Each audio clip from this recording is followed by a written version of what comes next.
पुरुषोत्तमम। आज दीक्षा के बारे में जानने का प्रयास करेंगे। दीक्षा कब लेना चाहिए, क्यों लेना चाहिए, किसके माध्यम से लेना चाहिए और दीक्षा जो हम कुलगुरु से लेते हैं, क्या कुलगुरु से दीक्षा लेने के बावजूद भी दोबारा दीक्षा लेने का ज़रूरत है। ये सारे विषय के बारे में थोड़ा जानकारी करने का प्रयास करेंगे। दीक्षा दीक्षा दीक्षा बातें चलती हैं और दीक्षा दिक् धातु से आया हुआ है और दिक् धातु का अर्थ है दक्षता का अर्जित करना। तो दीक्षा के माध्यम से हम दक्ष हो उठते हैं और दक्ष का अर्थ होता है परिपूर्ण। हम परफेक्ट की ओर जाते हैं, हमारे अंदर परफेक्शन बढ़ता है, हमारे अंदर वो ज्ञानवर्धन होते हैं, बोध का उजागर होता है, हम बोधि बनते हैं। तो अब एक दीक्षा के माध्यम से हमें बोधि तक की जो यात्रा है इस दीक्षा के अंदर से होते हैं। तो क्या ऐसा चीज है कि हमें बोधि बना दे रहा है? ये मुझे लगता है ये कुछ ऐसे दैवीय, ईश्वरीय, भागवतीय कुछ नियम है जिसको अनुपालन करना हम प्रत्येक जीवों के लिए अत्यंत अनिवार्य है।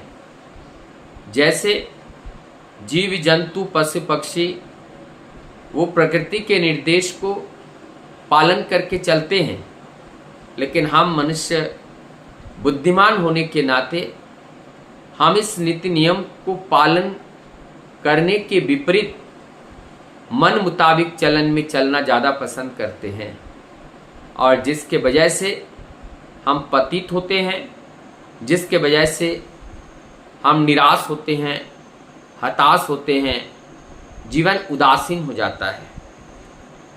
तो ये दक्षता किनके पास है? जो सबसे ज़्यादा चेतन होगा, चैतन्य होगा, सर्वगुणी संपन्न होगा, उन्हीं के पास जाकर के सभी समस्या का समाधान हम पा सकते हैं। एक्चुअली वही गुरु होते हैं, वही हमारे इष्ट अर्थात मंगल होते हैं। उनके निर्देश को पालन करके जब चलेंगे तो हमारा मंगल, इसलिए उनका एक नाम मंगलमय है, मंगल भी है, वो इष्ट हैं। एक उनको आचार्य भी कहा जाता है, क्योंकि वो आचरण करके हमें सिखाते हैं, इसलिए वो हमारे टीचर है और वो पूरे वर्ल्ड के टीचर है। क्योंकि केवल मनुष्य जगत के लिए नहीं होते हैं, जो पुरुषोत्तम होते हैं संपूर्ण जगत के लिए होते हैं, संपूर्ण सृष्टि जगत के लिए बताना चाहिए, सृष्टि जगत के लिए वो होते हैं। परमदयाल श्री ठाकुर जी के पास एक भक्त आए, आकर के ठाकुर जी के सामने हाथ जोड़ करके बैठे हैं और कहते हैं, ठाकुर मुझे बहुत अच्छा लगा यहाँ आकर, आपकी इस परिवेश मंडली में मेरा मन बह गया। मुझे अगर अपने जीवन में ये सफलता हासिल हो जाए तो क्यों ना हम आपसे दीक्षा ही ले लें। ठाकुर जी यहाँ पर बहुत सुंदर एक बात बताए हैं। दीक्षा जब तक आपके अंदर अगर मगर इफ एंड वाट जब तक आपके अंदर रहे तब तक आप दीक्षा लेने के योग्य नहीं है। अब दीक्षा किसी कंडीशन को सामने रखकर ना ले तो ज़्यादा बेहतर है। जब कंडीशन आ जाती हैं अर्थात स्वार्थ को हम पहले रख देते हैं तो हम लालची हो जाते हैं, ग्रीडी हो जाते हैं। और लालची बन करके कोई कार्य करना, वो निष्काम कार्य के अंतर्गत नहीं आते हैं। और निष्काम कार्य के बिना हम अपने जीवन को बंधन से मुक्त नहीं कर सकते हैं। इसलिए श्रीमद् भागवत गीता में भगवान श्री कृष्ण अर्जुन को स्पष्ट रूप से निष्काम कर्म करने के लिए आह्वान कर रहे हैं। तो हमें निष्काम कर्म, जब हम गुरु के पास जाकर के अपने को सरेंडर करते हैं, केवल यही निष्काम कर्म के लिए, और यदि इस निष्काम कर्म से हम असफल हो जाते हैं तो हमारी जीवन की सार्थकता ही कहाँ रहा। तो कुछ पाने की आशा से नहीं, विश्वास के साथ कि प्रभु ही हमारे जीवन का सब कुछ है, जीवन आधार है, वो हमारे प्राणों के भी प्राण है, अर्थात वो प्राणेश्वर है, निश्चित रूप से वो प्राणेश्वर है। ये विश्वास जब आ जाती है, हमारे अंदर भूख जगती है, तृष्णा जगती है, अथो तो ब्रह्म जिज्ञासा। जब हम जिज्ञासु बनते हैं, पिपासु बनते हैं, तब पानी हमारे लिए उपयोगी है, अर्थात दीक्षा हमारे लिए उपयोगी है। और जीवन की महत्व को ना जान करके, जीवन के उद्देश्यों को ना जान करके, जीवन के मूल इच्छा को ना जान करके जब हम चलते हैं तो हमारी जीवन जिज्ञासा जागृत नहीं होती है, हमारी तृष्णा, हमारी पिपासा जागृत नहीं होती है, और बिन पिपासा, बिन तृष्णा के पानी स्वाद नहीं रखते हैं, बिन भूखे अन्नों का स्वाद पूरा पूरा पता नहीं लगता है। इसलिए जीवन जिज्ञासु जो व्यक्ति होते हैं वही दीक्षा के अधिकारी होते हैं। अब बात आती है दीक्षा हम किससे लें, किनके माध्यम से दीक्षा लेनी चाहिए। दीक्षा लेने के लिए समाज में अनेकों गुरु हैं, क्या किसी भी गुरु से हम दीक्षा ले लें? वास्तव में जो गुरु हैं, गुरु का अर्थ है श्रेष्ठ, जो हमें श्रेष्ठ बना पाए, हमारे अंदर के गुरूर को तोड़ पाए, अर्थात अहंकार को मिटा पाए और उस सत्य को जागृत कर पाए अपने आचरण, अपने कर्तव्य के माध्यम से, वास्तव में वो गुरु होते हैं।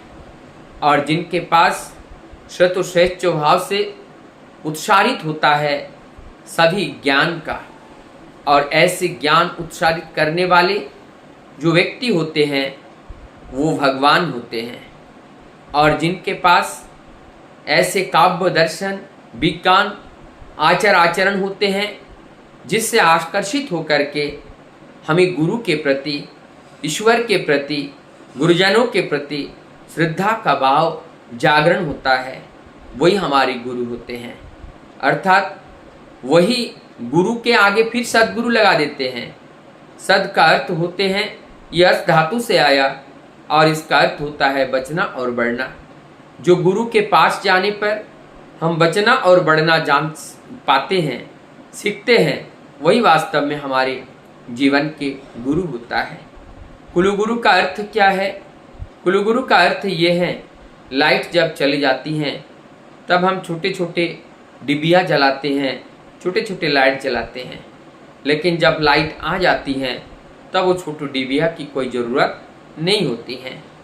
जब रात सूर्य छिप जाती हैं, चारों ओर अंधेरा छा जाता है, तो हर जगह छोटे छोटे डिबिया या बिजली की बत्ती जला करके प्रकाशित करते हैं। लेकिन जब सूर्य आसमान में निकल आती हैं, आकाश के माझधार में जब दिखता है, तो कहीं पे भी ये डिबिया की और प्रयोजन नहीं होती हैं, क्योंकि अब वो सूर्य की रोशनी आ गई। इसलिए जब सद्गुरु रूपी सूर्य का उदय होता है, उस समय कुलगुरु की ज़रूरत और नहीं रहती हैं। लेकिन जब वो नहीं रहते हैं, जीवंत रहने के लिए, जीविका को चलाने के लिए, ये छोटे छोटे कुलगुरु के रूप में इनकी ज़रूरत होती है। लेकिन पुरुषोत्तम धराधाम पर जब अपना रूप में आते हैं, तब उनको निश्चित रूप से ग्रहण करना चाहिए, क्योंकि पुरुषोत्तम पूर्वतन को धारण करके आते हैं।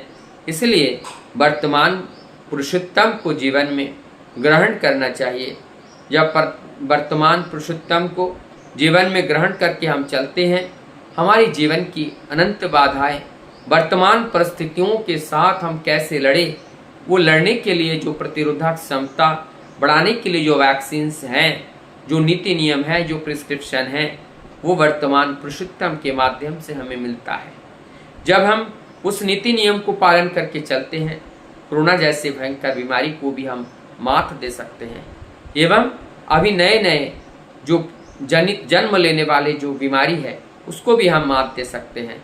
इसलिए वर्तमान पुरुषोत्तम को जीवन में धारण करके चलने से हमारी जीवन का उद्धार है और हमारी जीवन को सही गति और सही मायने में हम अपने जीवन को आगे बढ़ाने में सक्षम हो पाते हैं।